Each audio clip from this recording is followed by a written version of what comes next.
Family, সুপ্রভাত, নমস্কার। আমার নাম সাথী আর আমি জামালপুরে থাকি।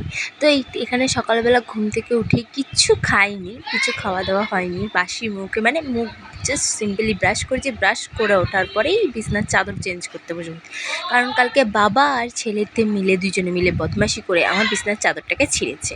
আমার কার্টুনের বিছানার চাদরটা কত প্রিয় বিছানার চাদর ছেড়ে দিয়েছে।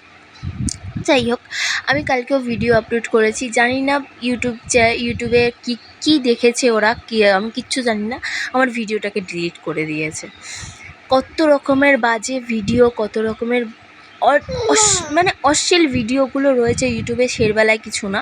আমার ভিডিওতে জানি না কি বাজে জিনিস দেখেছে, আমার কাজে কোন বাজে জিনিসটা দেখেছে, যার জন্য আমার ভিডিওটাকে ডিলিট দেওয়া হয়েছে। তো আমি ওই জিনিসটা দেখে আমার খুবই খারাপ লেগেছে, কারণ আমার এখানে নেটওয়ার্কের প্রচুর প্রবলেম হয়। যেখানে আমি সকালবেলা 10টার সময় আপলোডে বসিয়েছি ভিডিও, সেখানে আমার বিকেলবেলা 5টা সাড়ে 5টা নাগাদ, আমার 5টা সাড়ে 5টা আমার 6টা সাড়ে 6টা নাগাদ আমার ভিডিওটা আপলোড হয়েছে। প্রসেসিং চলছিল, তার মধ্যে প্রসেসিং কমপ্লিট হওয়ার পরপরই পুরো ভিডিও ডিলিট হয়ে গেছে। আমার কালকে জিনিসটা দেখে এতটাই পরিমাণে খারাপ লেগেছে, মানে বলার মতো না। আমি খুবই কষ্ট পেয়েছি, মানে আমি দেখে যথারীতি আমি কান্না করে দিয়েছি, কারণ আমি অনেক কষ্ট করে ভিডিওগুলো করি। ভিডিও ডিলিট করলে না আমার খুবই খারাপ লাগে। এর আগেও 2টো ভিডিও আমার ডিলিট করে দেওয়া হয়েছে।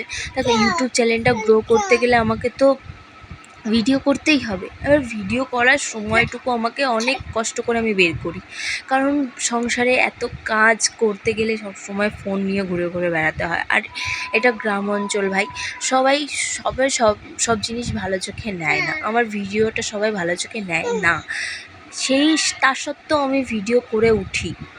তাই যাই হোক, এখানে সব কিছু জামাকাপড় কেচেছি, কাচার পরে আমি এগুলো সব ভাঁজ করে আমি গুছিয়ে রেখেছি। তারপরে গুছিয়ে রাখার পরে আমি এখানে চান টান করে সঙ্গে সঙ্গে গেছি, চান টান করে উঠেছি। আমার শরীরটা 2 দিন যাবৎ প্রচুর পরিমাণে খারাপ, দেখতে পাচ্ছ গলার হাড়টার আমার প্রায় বেরিয়ে গেছে, আর চোখের তলায় প্রচুর কালি পড়ে গেছে, কারণ আমি ঠিকমতো না ঘুমাতে পারছি না খেতে পাচ্ছি। তো যাই হোক, আর নিজের মনের পরিস্থিতিটাও খুব একটা ভালো নেই। তাও বড়মশাই বলছে চলো এক জায়গা থেকে ঘুরিয়ে নিয়ে আসি। তো এখানে আমার ননদিনীর সাথে, আমি আমার বরের সাথে, কর্তামশাইয়ের সাথে আমি গঙ্গার ঘাটে গেছিলাম একটু ঘুরতে। দেখো, মনটাই যদি না সায় দেয় তখন ভিডিওই বা কি আর অন্য কিছুই ভালো লাগে না। তখন সবার সাথে ঘুরে টুরে এসে বাবুকে খাইয়ে টাইয়ে ঘুম পাড়ে, মানে ও আগেই ঘুমিয়ে গেছিলো, পরে আমি ওকে ঘুম অবস্থায় খাইয়েছি। তারপরে আমিও নিজেও শুয়ে পড়েছি, আর ভালো লাগছিল না। তাই ওকে বাই, গুড নাইট, সবাই ভালো।